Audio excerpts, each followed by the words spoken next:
And here we are. Welcome back to the Redshirt Sophomore, where we never shout out. We're your host, MDNC. Today, we're doing something that we did all the way back in June of last year, but we're doing it again this year. All right. And that is the second year coaches draft. Yep, that's right. Not first year coaches draft. Let us know in the comments if you want us to maybe do something like that. Could be really interesting.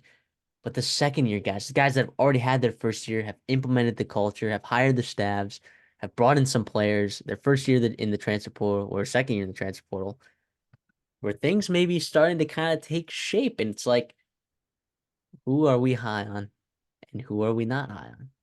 So if you like this content, make sure you like the video. Also subscribe, of course. Subscribe, of course, if you're listening on Spotify. Give us a 5-star rating and a follow. If you're listening to us on YouTube, right, and you're driving in the car and you're like, oh, where else can I get these guys? You can find us on Spotify. If you're on Spotify and you're listening to us drive in the car to work, then you're like, well, where do I find these guys? These guys have more content? Yeah, you can find that more content on YouTube. So make sure you guys are here for all of that. CD, what's going on, man? Are you pumped? I'm pretty excited. I'm excited. Last year we did our second year coaches back in June. That was our first videos we spit out. We wanted to do that. That was our emphasis, part of the whole, inspiration behind this whole podcast. I'm really excited. Last year we had crazy names, and we kind of like it was a wild off season. A couple off seasons ago. This one you've got some really good names. I think maybe not the elite level names that you thought or elite level jobs that you thought of the previous year's class, but I still think there's some really good names to talk about here. Some polarizing figures, obviously. Deion Sanders. I mean, what can you go wrong? What can go wrong here? Obviously, very fun to do. See where our heads are at. See where your guys' heads are at. Obviously, let us know, like Matthew said, in the comments. What you guys think about our picks and where we value these coaches. Yeah, it's pretty exciting. Let me lay down some ground rules. All right. So look, there's 11 Power Five coaches heading into their second year. Okay. We're each going to be drafting two or five. Or Sorry. five. So there will be 10. There will be one that's left off. And I think CD and I are kind of on the same page about who that is. Maybe not. But anyways, also something could happen spur of the moment, and I might end up just letting loose. So who knows? But then after that, we're going to be taking two G5 coaches. So there are plenty of those. I don't have the number in front of me. So 1, 2, 3, 4, 5, 6, 7, 8, 9, 10, 11, 12 G5 coaches. So we're going to be picking four out of those 12. And yeah, so how are we going to determine the order here? It's just going to be alternating picks every time. But the first pick is going to go to the person, whether or not CD guesses whether this coin is going to be flipped heads or tails. All right. And then for the G5, it'll be flipped, right? So if he calls heads and it's heads, he gets the first pick in Power 5, right? And then in the G5, I'll get the first pick in the G5. So it'll be certainly an interesting draft we got going on here. I think there's a lot of things to consider, a lot of unanswered questions. And if you haven't checked out our last video that just reviewed our second year coaches from last year, I encourage you guys to check that out. It kind of gets you a sense of like, what the hindsight looks like, why this is so fun to look at and why we do this or want to do this every single year. So, are you ready to go, Also, CD? how important that second year is. Like we've seen it with guys like Kalen DeBoer, Dan Lanning, they make big time jumps in year two, but also you see like what can happen if maybe you don't make that jump, like a Lincoln Riley or a Billy Napier did last year, and you can kind of see the volatility. There's Sonny Dykes as well, just to hint on some of the big names that we talked about in that video. So obviously, once you're done with this one, go check that out. We'd love to hear from you in that one as well. Absolutely. CD, what'll it be? Heads or tails? Give me tails. Gotta do tails. Super Bowl bet every year, obviously. Flipping, it is tails. Wow. CD gets the first pick. And remember, this is alternating, so he'll have the first, third, fifth. He'll have every odd pick, and I'll have every even pick. So definitely an advantage. However, I don't think there's. I think we're going to value some of these coaches differently, so I don't think it's going to matter too much. But maybe some of these top guys it will. So, CD, you have the first pick for the 2024 second year coaches draft. Who's on your board going 1-1? It's gonna be Luke Fickle. As much as it pains me to do, Wow. I know, and I don't even know who would be your number one, and so I can't even like just try to get some value here and recoup it. Maybe take a guy I thought you would have taken, but maybe he would still be available at three. I don't know, but I cannot get myself to take Jeff Brom. Well, I'm sure we'll talk about in a little bit. Luke Fickle's the guy here. The pedigree, what he did at Cincinnati was unbelievable. Nothing short of special with what he did with recruiting, with developing NFL, winning games, in-game coaching, hiring coaching staff. I mean, he is everything that you want in a head football coach. And I remember when he got hired to Wisconsin. And for background here, by the way, I am big time Gopher fan of Minnesota, huge rival, obviously Paul Bunny and Zach's. Luke Fickle scares the shit out of me. He scares the shit out of me.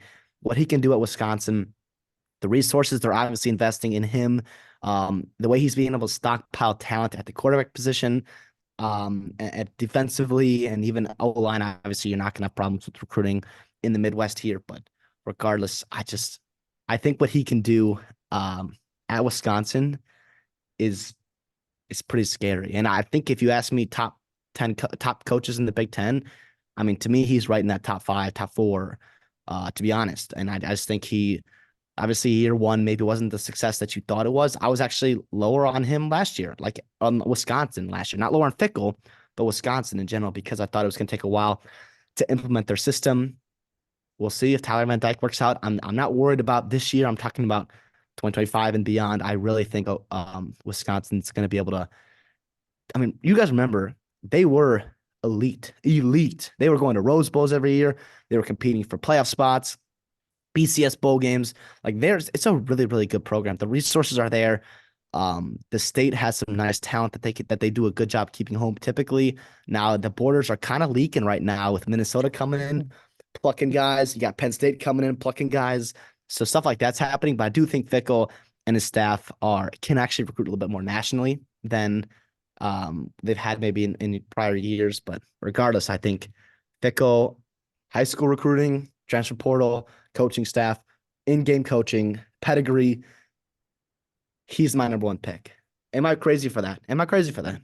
No, I had him as my number two, but I did think that you're probably gonna. Well, I wasn't sure if you're gonna take one because you are a Minnesota guy, but yeah, back-to-back top 25 recruiting classes. I mean,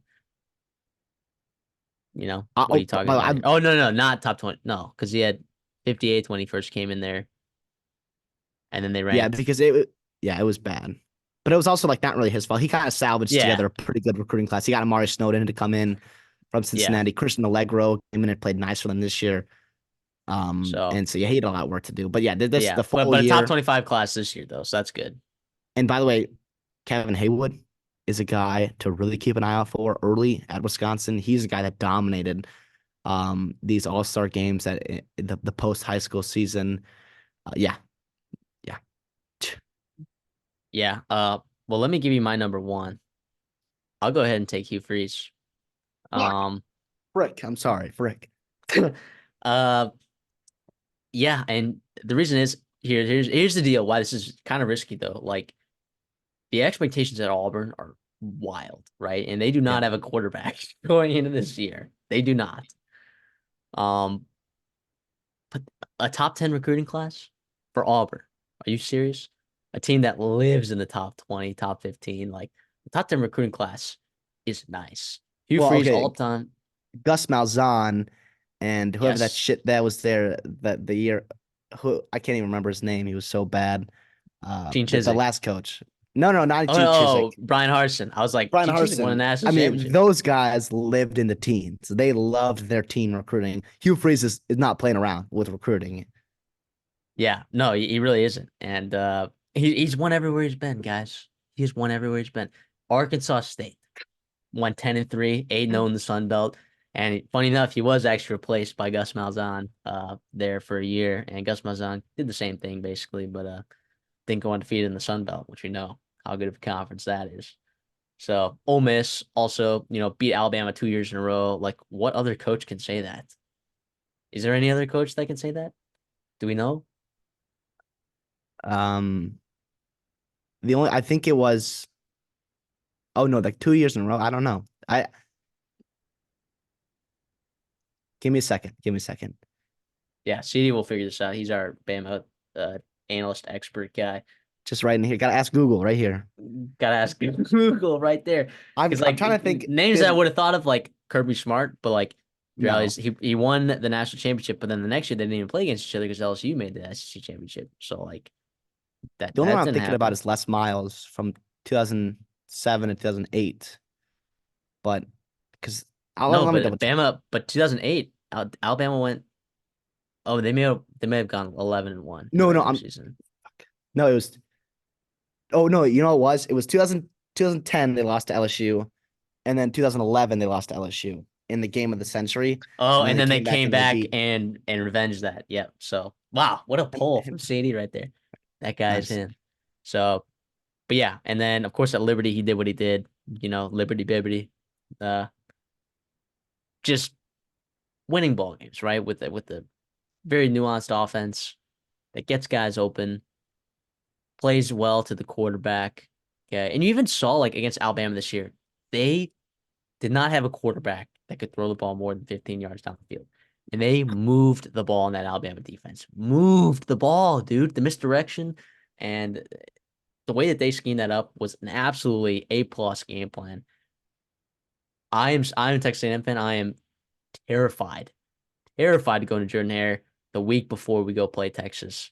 I am terrified. Okay. This Auburn team, I think, can definitely soar.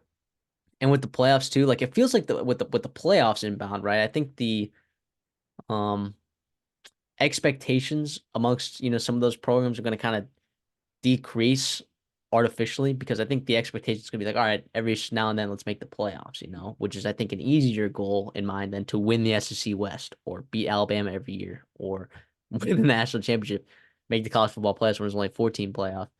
So I think like artificially these expectations are going to lower, and maybe these Auburn boosters are going to give Hugh Freeze more time to build this thing out. Which so far he has brought in the talents. Yeah, he hasn't brought in the quarterback yet, but maybe he's just taking his time there, and he'll figure I think he's something not. out. I think he's not pushing it. I think he's getting everything else right and then getting the quarterback right. And I do think what he did in the portal this offseason and recruiting wise, also like this team needed an influx of talent everywhere. And you have 16 early enrollees of an elite recruiting class. That matters. That really, really matters for guys like Cam Coleman, Amaris Williams, Marcus Riddick, Jamana Walker, Bryce Kane, even a wide receiver. Like those guys going to be really good players one day. And I think that extra spring practice, that stuff matters as well. Not to mention you got Perry Thompson joining in the summer, as well as just even in this transfer portal cycle, you bring in a guy like Isaiah Regas, a guy Keon Crawford from Arkansas State. Obviously, the highlight Keandre Lambert Smith from Penn State is pretty exciting for you there. I think other than quarterback, this roster is put together and really exciting. I will say why I didn't have him as my number one or even my number two coach Oh, jeez. is that I just, if you look around the SEC, right, and you ask me to rank coaches, which we're doing here, there is a legit argument to be made that he is the 11th best coach in the SEC. And it's not that like he's a bad coach. I'm really high on him. I'm really high on what he can do at Auburn. I do worry about the consistency and how much he can have week to week, game to game, right? You saw that at Ole Miss where it kind of fizzled out at times. I do wonder if you want to talk about longevity. Like, I don't know. He hasn't been places a long time and had sustained success, right? That could be a factor as well. Um, and also the off the field stuff, you just never know. I'm not gonna, I'm gonna knock him for that a little bit, but I'm not gonna like predict for that to happen. Obviously, I hope he's cleaned everything up. Sounds like he's in a much better place nowadays than he was at his time at Ole Miss. But I mean, yeah, you got on the list. I mean, is Drinkwitz a better coach? Eli Drinkwitz a better coach than Hugh Freeze? Maybe is Mark Stoops. I mean, he's had more long term success. Mike Elko, is he a better coach than Hugh Freeze? Maybe, maybe not. I mean, you're right there with a ton of really good coaches in the SEC, and so that's where I was like, I just don't know if I could take him this high because in his own conference alone is he even a top 10 coach, which by the way speaks to the depth of the SEC. Not more so a knock on Hugh Freeze, which is just it's the way it scared me off from taking him one or even second overall. But see, now I'm pissed because I thought you were gonna take Hugh Freeze with 3. So But you had him you had him as your third. You had him as your I had third. him So you at would have my taken. third. So I would have take if you took my guy here, I would have taken him. Okay. I have a feeling you're gonna take it. I'm gonna be pissed. And this is exactly why I wanted the number one pick, is because I know that my tier one has three guys in it. And Yep. you're gonna get both of them. I'll tell you, mine has as well, and I'm gonna get my top two. Give me Matt Rule from Nebraska. Dang it. Dang it. Come Dang on now. it. Matt Oh. Rule. Matt Rule, by the way, what he has done everywhere besides the Panthers, which I don't even fault him for. Weird ownership there. The NFL a lot different than college football. Fuck, man. I just love what he does as a person. I love his press conference, the way he recruits, the way he builds a program, all his things. Like, I just think there is no way he does not succeed at Nebraska. I remember last offseason, right? I'm going to go back to this as a Minnesota fan when Luke Fickell was hired at Wisconsin and then Matt Rule was hired at, Jeez Louise. Why am I? Matt Rose had it in Nebraska. Duh. Matt Rose, like that scared me shitless. Two teams that Minnesota had an edge on coaching wise for a couple years now. And now immediately, I love PJ Fleck. Immediately, Luke Fickell and Rule are better coaches than them and have the actual ability to take advantage of the resources that both these programs have. Too bad it wasn't during the Big Ten West time. And now they got to go compete with the rest of the Big Ten and actually the grown up leagues. So it's a shame there. But I still think, I mean, Matt Rule, what he can do. I mean, I think he's almost like Fickle light. Like I think the Wisconsin is just a tiny, tiny step below. I'm sorry, Nebraska is a tiny, tiny step below what Wisconsin is as a program and the potential there. But I still think the way they can recruit, the way they can attract talent, build a coaching staff, everything I said for Fickle, and I'm sure you're agreeing with all this. Matt Rule is the guy, and I love it with Fickle and Rule at my 1 and 2. I'm feeling pretty damn good. Yeah, so I'm bummed about that. He's like, dude, you're gonna have people be like, Nebraska's gonna Nebraska. And I'm like, It, dog, did you see what he did at Temple? Did you see what he did at Baylor? He went 11 yeah, and 1, or after 2 years after going 1 and 11. All right. At Temple, he beat a Penn State team.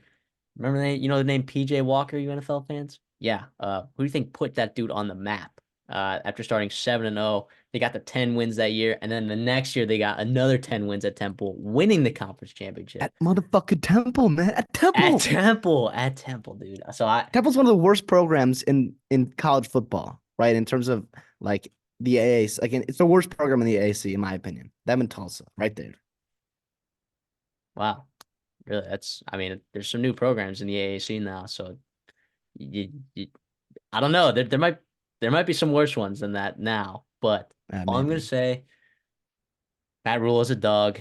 I mean, recruiting back to at the back time. top 25 recruiting classes, which is pretty normal from Nebraska standards, but I think it can just go up. You might look at his overall record, you're like, oh, that guy's only 52 and 50 overall. Like, bro, what? He literally revived Baylor from the graves. All right, revived Temple from its grave. Right, sure they won 5-7 this last year. They will win more than 5 games this year. All right, we've already highlighted, their quarterback situation, some of their talent at wide receiver, and if you're watching this and you haven't checked out the defensive line video that we just put out about, them potentially being one of the better position groups in all of college football. Yeah, this Nebraska team could be pretty good this upcoming year. But again, we're not just talking about this upcoming year, we're talking about for the future, right? So yeah, for this next pick, it sucks because I have so many guys in like the same tier. It sucks being the first pick because you're happy with all these guys. I'm gonna go with the safe pick here. And the reason being, like, look, he's not going to do as well this year as he did last year. But Jeff Brom, okay, just is a good coach, okay? Yeah. He's Yeah. coaching at his alma mater, okay? He's going to find ways to win games, okay? Like, this is a stock, like, it's going to pay its dividends, okay? That's all it's going to do, right? He may never make, the national championship game. He may only win a few ACC title games, which, by the way, would be nuts for that Louisville program. And you don't know what the future of the ACC is going to look like in terms of like the actual makeup of the teams, with Clemson, Florida State, whatever. I think the safe pick here is Jeff Brom. Yeah, in this next tier of guys. So I'm I'll go ahead and snag the Louisville head coach. Yeah, I love the pick. I think that's the right one there. I think they're the top four. Is that what you had him at? Obviously, yeah, I had him at 4. That makes a lot of sense there, and Huge. also he's a guy. The only thing that scared me away from him versus the other guys, I think, in game in terms of like having sustained success at Purdue and building success at Louisville. Like I think it was at Western Kentucky before that had success there. Like Jeff Brom also just I just worry about the lack of recruiting in the high school ranks for 2 years now at Louisville, a couple years at Mm-hmm. Purdue. It does concern me. I do think with the portal, you can have a nice ceiling with these portal guys. I mean, they hit on a ton of transfers last year. You're bringing in what 30 more this year. But I do think the floor of your program gets raised the better you recruit the high school ranks, and it's not a thing that they're really doing right now.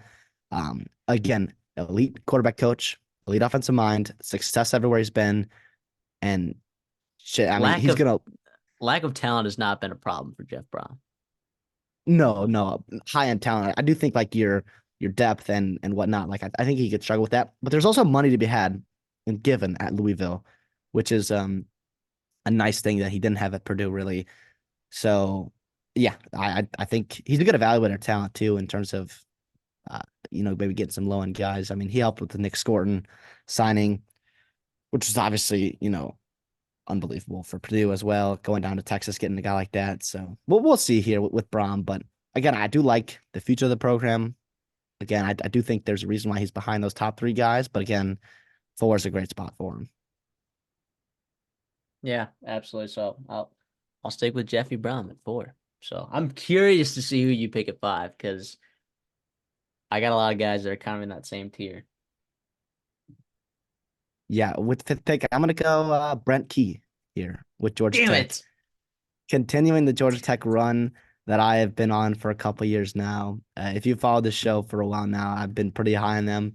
I mean, somehow they hit their over. I mean, it was not the way I would have expected them to, but they did it anyways. Beating Miami however they wanted to. I do think again he's a guy, and I just overvalue. Maybe I don't overvalue, but I really value high school recruiting for long term success in a program, especially at a program like Georgia Tech. And I do think that being in Atlanta, I think that there's some value in it. Like, not that they're a sleeping giant. I don't think they can ever be quite like Georgia or even Clemson or Miami, Florida State in the ACC, but there's no reason they should not be in that tier 2 with NC State and Louisville. You could throw in there as well. Virginia Tech, like teams that can attract talent, can keep talent home, and develop with a good coaching staff. And I think Brent Key is putting that together. And you've seen the ups and the downs, and I think that could continue to just slowly go up and up. Yeah, that was my next pick for sure. And there's something to be said too about like offensive line talent evaluation in college football is tough. Okay. But Brent Key is one of one when it comes to that, right? Like you look at his experience, like he played right guard at Georgia Tech, at Alabama, or sorry, at UCF. He was assistant head coach and offensive coordinator there. He was nominated several times for the Broyles Award during his time there at Alabama. The offensive line, every single year he was there, Alabama was up for the Joe Morgan Award. I mean, which is the best offensive line unit in college football. Georgia Tech, since he's been there, their offensive line I feel like has improved immensely. Even this past year, I thought it was much better than it had been in previous years. I'm sure Georgia Tech fans would be quick to correct me on that one, but I mean, offensively, like 5.2 yards per carry offensively, you know, 198 rushing yards per game. Those are both top 15 in the country, you know, and you got a talent at Haynes with Haynes King right there, the mobility in the arm, like, you know, feels like that program's in a pretty good spot for at least next year. But I think just eh, and coming 33rd in the recruiting ranks, like this past year, as opposed to normally Georgia Tech is stuck in the outside of the 50s and 45s, right? It feels like Brent Key's got this thing headed way in the right direction, and I love this pick for you, man. Yeah, sure, he's only got an 11-10 record overall. Doesn't have a ton of head coaching experience. Okay, I think he was the right pick here. Absolutely. Dang, that's so brutal. I wanted two guys. Dang. I wanted him. I thought that you might take a shot at another guy, but Yeah, no, I want to say continuing on like with the coaching staff here at Georgia Tech, like he's done a pretty good job. I mean, as an offensive guy, offensive line coach guy, you're gonna need to bring in other supplementary pieces. Obviously, you've got Chris Winkie. Obviously, everyone knows him. from From his Florida. time at Florida State in the NFL. Or yeah, obviously, pretty damn good pedigree, right? He's been in the NFL. He's been at IMG in the high school ranks, so he's got that good recruiting status. He's been at Alabama. What he did with Haynes King last year, I thought was really really nice, and the development you saw from him as opposed to when he was at Texas A&M. Buster Faulkner's a guy that we've talked about before. How much we love him everywhere he's been. They have just scored and scored and scored at back to Southern Miss and Arkansas State. Obviously, Georgia's. I mean, the time at Georgia was Stetson Bennett developing him. Um, and then I would also throw in, defensively, which defense coordinator position matters, and they struggled a little bit last year defensively.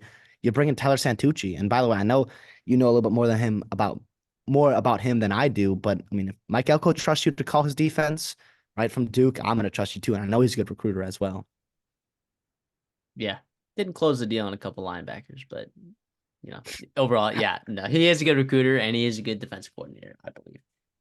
So that gives me the pick. I could swing for the fences here, but I think I'm gonna play it even Steven right here because I think this is the next guy on your list. I'm gonna go with Ryan Walters from Purdue. Yeah. Whoa! Is this not This the next must guy?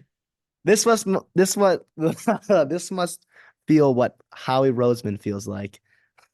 when so when Quinyon Mitchell falls into his lap at 22. Okay, No, no, okay. listen. I want to hear your thoughts on Ryan Walters. I'm a little lower on him than I think you are, but let's hear it. All right. Well, here's the thing. Okay. When you bring in a top 30 recruiting class at Purdue, okay, that's a big deal. All right. That's a big deal. We haven't seen Yeah, that a lot. I also think Ryan Walters is just a good coach. Like everywhere he's been, Missouri, Illinois, he's done a very good job with that. Sure, you lose some talent this year. You might not make a bowl game again this year. Okay. But that's not what you're looking at long term in as Purdue. It's tough to take these Big Ten coaches, and like I really wanted to. I had my eyes set on another guy that I wanted to take, but I thought you actually might take Ryan Walters, so I went with Ryan Mhm. Walters. Um, the problem with being in the Big Ten is that there are going to be brutal schedules. Okay, there are Yeah, going to be brutal schedules, and that's just the reality of it. So, but I just see the up and up with this transfer portal classes that they brought in. Yeah, sure, they lose Deion Burks and they lose Nick Gordon. All right, whatever. I think they're fine. Okay. I think they're yeah, genuinely fine. Okay. They played some really good games last year. They played some complete games last year. I want to look at that Minnesota game, right? I want to look at yeah. that Indiana game. Like there were some moments where they played complete games. With the talent on their team. They had some good talent on their team. We'll just have to see like can they get this offensive line to do anything, right? Like can they keep this passing game effective as it was last year? You know, the passing game was pretty decent, Uh I don't know. I don't know, man. And Devin Mockbee, you kind of hate. After such a promising freshman year, you thought like, oh, maybe this guy's gonna pop off. Wasn't really the case for Purdue this past year, so it is gonna be a challenge, and that's a challenge with a lot of these guys for the remainder of this list. Like, I don't think a single guy on the remainder of our Power Five list made a bowl game, right? So that is the challenge. That is the challenge with taking these guys. So I have a feeling who you're gonna take next, I will say but I don't about know. I don't know who else. So Ryan Walt, I have two people left in my tier. That includes Ryan Waltz. Ryan Waltz and one more guy. I I will say I'm shocked to see. I'll be shocked to see who you take and who's in your tier. I read my board wrong. I didn't. He was the next guy on my list. It's not too much of a reach, obviously, even Okay, for all my right. opinion. I think we just had these same guys flipped, and I do want to echo everything you did say. I do like they're kind of becoming Georgia North, Georgia Midwest with all these transfers they're bringing in from Georgia. They're recruiting at an elite level for Purdue. It's something that Jeff Brom did not do. And 29th is awesome. Dylan Thieneman is a guy that they found and recruited and obviously Yeah. developed to be a stud his freshman year. I think I do want to say like a lot has been made of their portal losses, but I don't think quite was enough was accredited to what they brought in as well that can help them. Card was a nice revelation that exceeded both of our expectations, I think, in year one for Purdue, only looking to continue to grow there. I just think it worries me because, like you mentioned with the Big Ten and the schedules, it's just they're so loaded. And I think they're in a spot where they're a couple tiers below, like maybe a tier two below Nebraska and Wisconsin. And I think that gap between that tier is just large in terms of resources It and is. expectations. And so I do think that's where it's like, how patient are they going to be with Ryan Walters? Because this year their over under win total is what, 4.5. And even if they exceed that, they can still miss a bowl game. How long are you going to want to do that if you're Purdue? I do think you have a good one though, and Ryan Walters. And I think I'm kind of just betting on with these two players is like whose administration is going to give them the longest leash and who's, you know, That's a good point. potentially like, so that's why I have, if we're ready to move on here, I got Kenny Dillingham with my Oh, wow. All right. Okay. really. Okay. So this is why I love doing this because we thought about See, doing this this off this is air. awesome. I feel good because now I'm gonna get my guy next. So And so that's good value there because you stole my guy too. You're gonna get value down the board. But yeah, Kenny Dillingham. Am I like super high on Arizona State? Do I trust the organization? No. Do I think they're gonna struggle this year a little bit? they have different Yes. administration though. Different administration. So finally. So maybe we'll start to You see still some gotta light at the prove end to of the me tunnel. about that. Uh, I just think what he's doing there is really good. I just kind of fell in love with his press conferences. He's obviously a very funny, outgoing, emotional guy. Obviously loves, lives, eats, breathes, sleeps college football, which is what you have to do. And I do think moving to the Big 12, it's gonna be a nice step up for Arizona State in terms of like where they rank in the ladder of your conference. I think they're just automatically in that middle tier where it's just like it's a couple teams at the top, maybe Kansas State and Utah and whoever else you want to throw up there, and then everybody else right here, and then maybe a couple teams down the bottom. But right there is everybody else, and they're recruiting pretty well. Their transfers, obviously, you have to make a ton of you know roster changes with all the young guys you have and the open roster amounts. So like the past 2 years of high school recruiting, I don't really blame him for not attacking that as hard as he attacked the portal, right? And I do think that's going to change starting this year. But you only signed, 18 guys, 20 guys, and that's going to continue to grow. You still are a top 50 class. I think that's going to only go up from here. You've got some NIL money to work with, I do believe.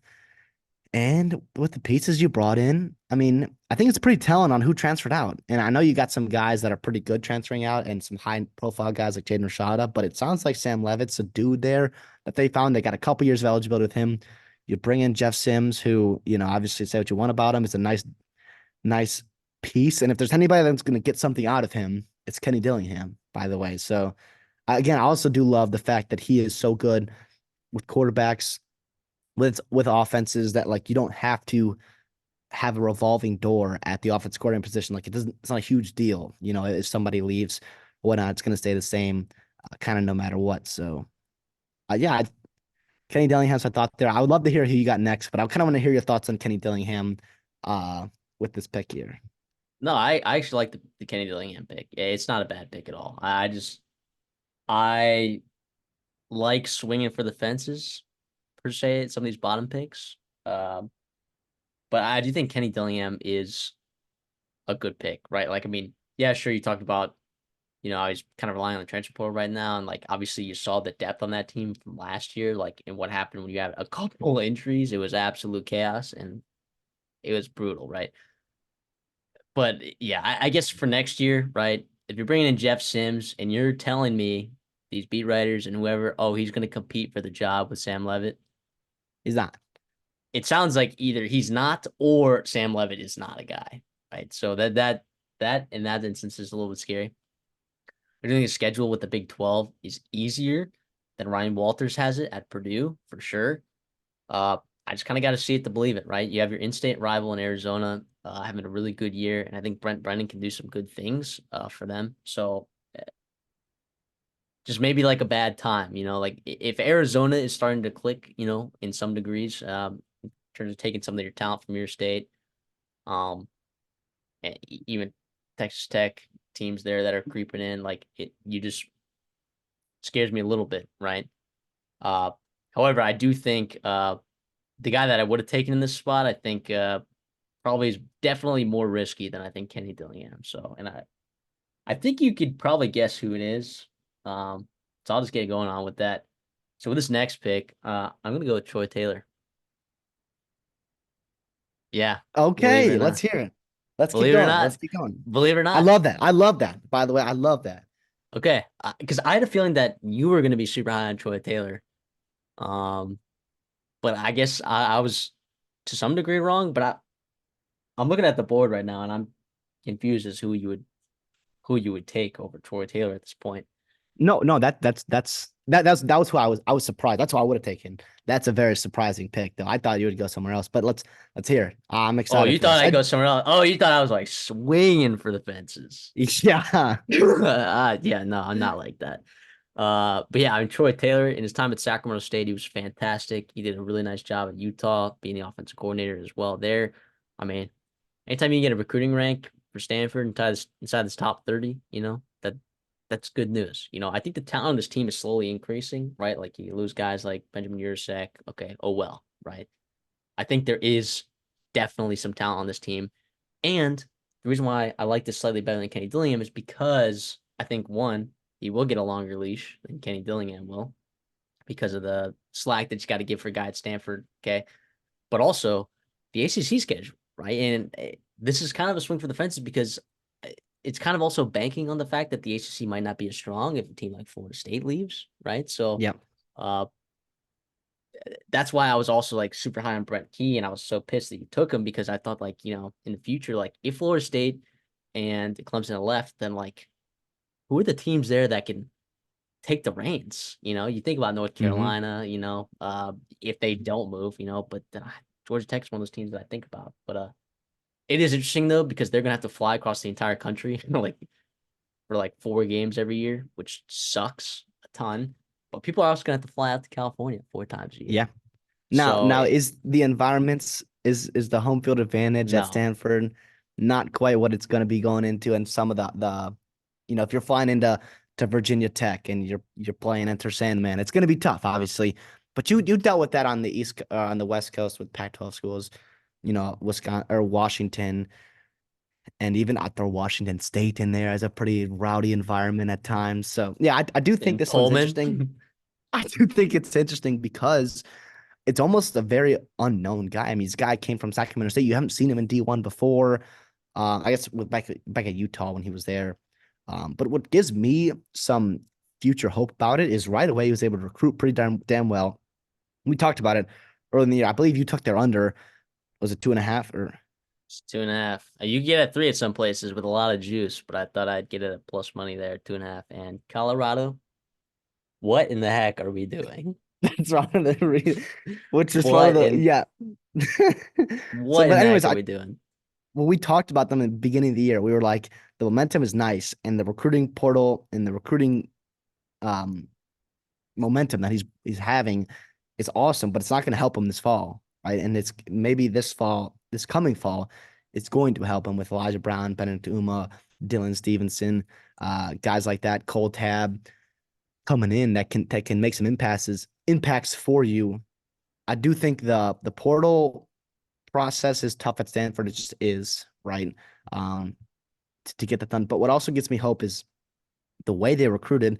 They put together a top 30 class, which is really impressive for a second year coaching staff that had struggle and not many people know at the DB1 level. And also, it was a very national portal class, which to me is part of the sense that you're going all the way to Pennsylvania and Virginia, New Jersey, Georgia. You're going East Coast for some of these schools, which is part of the reason why it's nice. Florida, which is part of the reason why it's nice. Connecticut with Benedict Uma.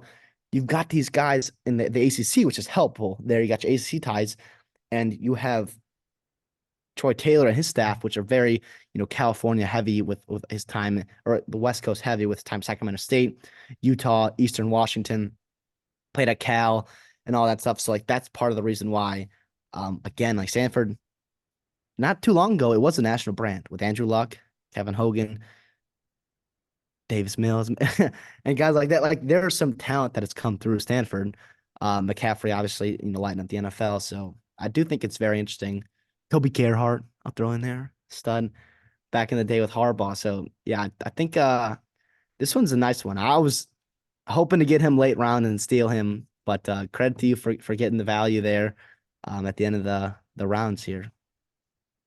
Yeah, it's up to you now. So we got, let's see. So 8 of our 11 potential coaches are off the board. Only 2 spots left. Who's getting cut here?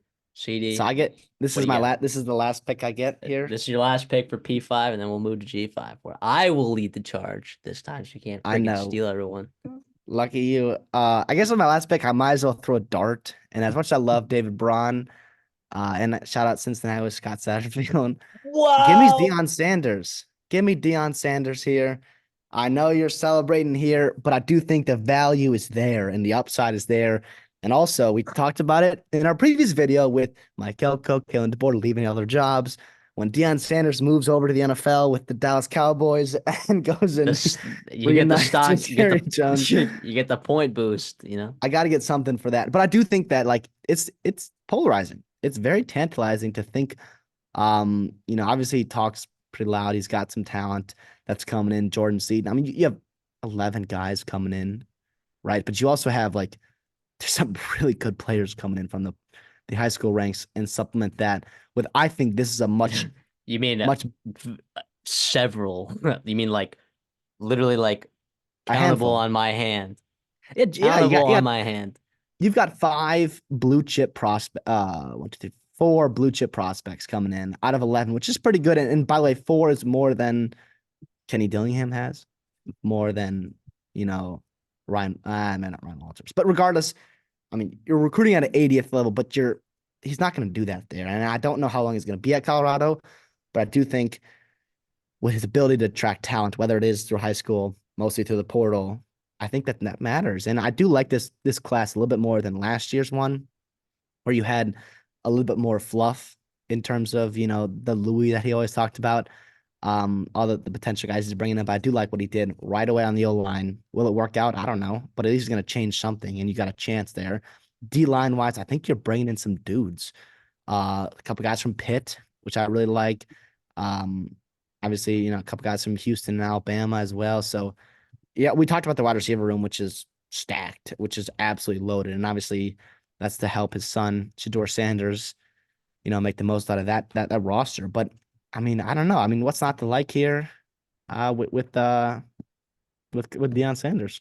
I know there's not a lot to like, but like I mean, like I'm I'm willing to see some Colorado Magic this season. Like I genuinely will not be surprised when it happens. If it happens. If it happens. Keyword keywords this season. Okay. Look, they brought in 51 transfers from last year. All right. 35 of them are gone. Okay. So look, I'm a guy who is actually particularly high on Colorado this year, but the problem is the model still sustainable, right? With these new transfer rules just allowing unlimited transfers for guys. Whereas, like, if you were able to bring in guys, right, and they use up their transfer and then they're stuck there, right? Then you're like, okay, that hard ass mentality that you have there in the locker room, like that'll work. Like you're gonna sharpen iron. You're gonna get guys stuck in there and they're gonna be forced, to go through this funnel, this filter, and they're going to come on the other side, better, stronger players. But unfortunately, I don't think a lot of these, not every player has responded well to this. And it just begs the question, like, is this a very sustainable model? I don't know.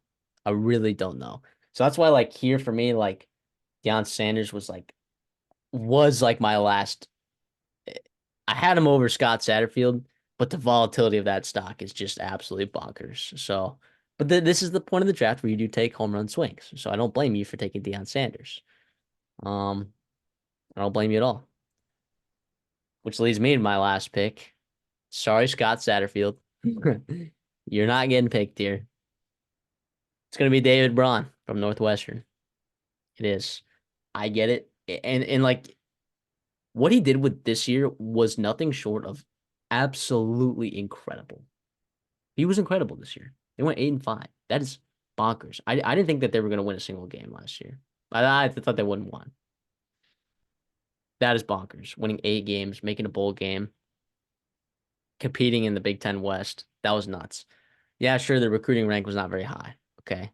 And yeah, their transfer portal rating, is not very high either because it's tough to get into there, Northwestern. But just from a pure coaching standpoint, you just can't ignore what he did this year, and that may be, to my demise, when I look at Scott Satterfield, is maybe a better recruiter, possibly might, has a chance of kind of not bringing Cincinnati back to the level that it was with uh, Luke Fickell, but it is a new Big 12 dynamic over there. So I could understand why folks would want to take Scott Satterfield over David Braun, but I'm just going to take who I think is the better in-game coach right now. Even in the small sample size that we have with David Braun, I'm going to take him over Scott Satterfield. Yeah, you mentioned it. They just it was uber impressive how they rebounded from a crazy offseason, right? David Braun and his staff thrust into a wild situation. The players obviously dealing with a lot on and off the field. And to kind of start the season, 1-2, and you were getting blown out at home by Minnesota in week 4, and you come back from 3 touchdowns, you win that football game in overtime. And that totally changed the whole dynamic of this season for you. You go on to beat Maryland in October. You go on to beat Wisconsin, which you haven't done forever. Beat Purdue and Illinois. Like it, yeah. I just think I don't hate it for you there. David Braun and Scott were kind of in a tier, I thought, of their own. Clumped together. I wouldn't mind if you went either way. But I guess the consistency that Braun has had, in his past, but as well as what he did last year, you have to give him credit for that. And obviously, Northwestern's a tough place to play at, tough place to coach at. I do think their schedule was just awful last year, just terrible, right? I mean, you're out of your crossover games were Penn State, who you get blown out by, and then Rutgers and Maryland, who are arguably two of the easier people you could have gotten last year. And yeah, and then you're just last year playing in the Big Ten West. We talked about this year how they're gonna have a tough schedule in year 2 of David Braun because they're playing their home games and now at the practice facility, which is cool, but I guess not the same as Evans Field or Ryan Field um at your home stadium. So we'll see how it works for Northwestern this year. But yeah, David Braun got his head on his shoulders. Obviously, good culture. It sounds like he's building there. And is the upside there, like you said? Maybe not, especially with the new Big Ten, but in terms of sustainability and just getting long-term stock to buy in and have success and just meet expectations at Northwestern, make a bowl game here and there. Yeah, David Braun's a guy. Wait, look, they're renovating the new stadiums for David Braun. They're renovating the stadium for him. So, gotta believe. Gotta believe. Now, I do think that there is a very likely outcome in which we both regret not taking Scott Satterfield over Dion or David Braun, but I'm not gonna argue with our picks right now. I think this is fine. I'm sure folks in the comments, if you disagree, let us know. All right, let us know. I have no problem with that. All right, let's move on to our G5 teams, and that leaves me with the first pick in G5, and it is such an easy pick for me. It's crazy. Give me Alex Golish. All right, Oh from no. USF. We Yep, love that USF here. We love USF here, man. dude. He's kind of stinky smelling right now. A top 50 recruiting class coming off a 7-6 record. You got your quarterback that you want in the room. He's had success everywhere he's been as an offensive coordinator, whether that's Tennessee or UCF.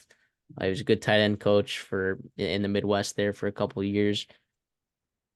Dude, he's kind of a guy right now. I would like this is also stock that I love because the potential for him to get hired to Power Five next year is scorchingly high. Scorchingly high. So Yeah. we talk about guys getting promoted to new jobs and the bonus points.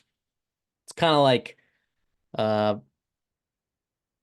when a stock splits, I guess.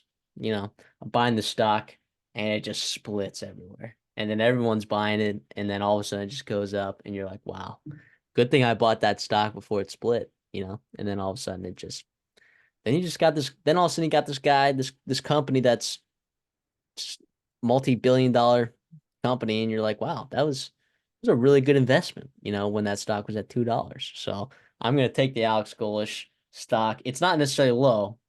I believe the stock price is actually pretty high. It's pretty rich for a G5 coach in his second year. But yeah, give me Alex Golish. Yeah, that would have been my pick. Absolutely. He's a guy that, I mean, coming over from Tennessee, is it going to work out? Is it not? USF was in a pretty bad spot just a couple of years ago. And yeah, what he did last year, making a bowl game, obviously demolishing Syracuse, what's left of Syracuse in that bowl game. Was it? Yeah, it was Syracuse, right? Yeah. It Oh was yeah, that was that obviously was maybe not slaughter. the most impressive, but still pretty impressive. And you bring back, by the way, 87% of your offense. That was pretty damn good for you in the AAC. And with some coaches leaving the American, with kind of a shift going on there, like Southern Florida's a team and the way the transfer portal works and the way the talent that is over in Southern Florida, it bodes well for a program like this and a coach like Alex Golish. Yeah, kind of bonkers. I love that, man. Hey, well, I'm interested to see who you take your second because I think I had Alex Golish in my tier one. Like that was like the guy, right? My tier two has three more guys that I think. Well, my tier two is more like two guys, and then I got a guy that's in his own tier, and then kind of everyone else in G5. But I'm interested to see what you have here for the second pick in G5. I'm going back and forth here between two coaches, and it's what oh, I really to me like they are tied. They have the same grade, which is why I wanted to go first because you can get Alex Golish and then you can pick whoever at the three pick, which is why I think you've got a nice G5 program or coaching staff you're building here. Um, I'm gonna go Jamie Chadwell at Liberty. I think that's the safe pick. I know it's probably getting a little bit soft and maybe the upside with Barry Odom. He has to work a little bit harder at UNLV, but what Liberty can do in the CUSA is nothing short of just absolute murder and unfair and just bullying. With the resources that he has and the coaching pedigree he has, the talent that he's going to be able to have every year, the edge he can have over everybody else in that conference. Yeah, I think that's kind of says it all. I mean, I really like Rich Rod and what he can do at Jacksonville State, but I don't know if that's sustainable in terms of the level that Liberty can be. I do wonder if Jamie Chadwell eventually does make the move up to the Power Five, but I also think he's pretty happy at Liberty, getting paid a shit ton. And it's not that the job is easy at all, but I do think that It he's is. in a spot, okay, easy college football standard wise, right? In terms of, Yeah, yeah, yeah. maybe it's harder if he took the Indiana job this offseason, like that's a much higher uphill climb than what he has to do at Liberty, which by the way, he's recruiting at a pretty well rate for the USA. And yeah, and they were retained some pretty damn good players as well. So yeah, we'll see how it works for him, but I think that's the safe pick there, and I'm pretty happy with it. Yeah, that's a good pick. That would have been my pick in the second spot. He was my number two guy. I think you're gonna end up getting your guy. I Okay. think you are. I'm gonna go GJ Kinney right here from Texas No, that State. was the dude. That was the Oh, that dude, was your man. dude. Oh, I thought you were gonna go somewhere else. Yeah, I'm gonna take GJ Kinney, man. Dude, what he's doing with those offenses there at Texas State, I think he's attacking the transfer portal really well. I mean, when he was at Incarnate Word, he was fantastic. UCF, he was good. Hawaii, he was good. He's just a young guy, that feels like he already proved a lot. I mean, Texas State probably having their best year since they joined Division One, going eight and yeah. five last year. Um, Hadn't had a coach, winning season in 9 years. yep, yep. So I just think with his offense there, like just now, obviously you bring in what's his name from Auburn, Bozo Face. TJ Finley. Yeah, TJ Finley, No, and you no, have Malik. Finley's gone. Oh yeah, I'm sorry. Yeah, he's gone to No, Western but Kentucky now yeah, yeah, yeah. But I'm saying last year. last year you kind of revived his career a little bit, where Yeah. it kind of took a hit in Auburn, and like the whole shtick was that he couldn't throw the ball. And dude, look what he did this past year with in GJ Kinney's offense. Like that's remarkable if you ask me. That is remarkable. So I am I'm sky high on GJ Kinney. Uh and I'm staying away from the rest of these guys in G5. I will buy that stock. Oh, I'll buy that stock because look, hey, when that Baylor job opens up, you better believe that that name is going to Well, be talked about. Or if Jeff Traylor goes, right, you better believe GJ Kinney's name is going to pop up for the UTSA job. I'm just saying, buy your stock in GJ Kinney now. I have a feeling that the two guys that I've selected G5 won't be coaching at their respective schools next year for a good reason. yeah, Ismail Mahdi, I believe that the running back. I mean, they could Oh keep yeah, him he's last year, back. which after a massive season, you bring in Jordan McLeod, who's kind of had to revitalize his career at James Madison. He's going to fit perfectly in that system. I think GJ Kinney again. I think the stock up for G, GJ Kinney, right, is awesome. It's awesome. Yeah, I love that. I mean, Take Back Texas is his thing, which is awesome. And he's also born and raised in Texas. I mean, he's a guy that just boom, boom, boom. I mean, it, best recruiting class that they've had as well. Um, and yeah, Yeah, I got two fun facts. All right, Texas State fact. It wasn't called Texas State at this point, but there's only one president in United States history that attended a college in the state of Texas, and that was Texas State University. Do you know what the college was? wait, say that one Or more time. do you know what the president was? What president attended Texas State? Yeah, the only president to attend a college in the state of Texas. George Bush. No, it was not. Believe it or not, he was a Ivy League guy. He's actually born in Connecticut or Massachusetts or what? Gosh, I went to the George Bush Museum not that long ago. So, What's his connection to A&M? well, he just moved down to Texas and became a business guy and started an Uh, oil company and whatever, and just got rich. Yeah, I okay. think he just likes Texas A&M because of the blue collar Is kind it of nature is of it it. Kennedy? It's not Kennedy, is it? No, it's not Kennedy. It is Lyndon B. Johnson. Didn't think Wow. you'd be coming for history fun facts, folks, but here you are. Also, too, like This is there's there's a funny story about GJ Kinney, his dad. Well, I shouldn't say funny story. It's actually crazy. So his dad was a high school coach at Canton High, while GJ Kinney was growing up, and eventually GJ Kinney, had his own career playing quarterback at Tulsa. He went to a different high school. Anyways, his one of the parents of a kid did not like the way that his dad was using his kid in the football. So what does that parent do? He just walks right up to the field house, just shoots his dad point blank in the field house because he didn't like the way that his kid wasn't playing.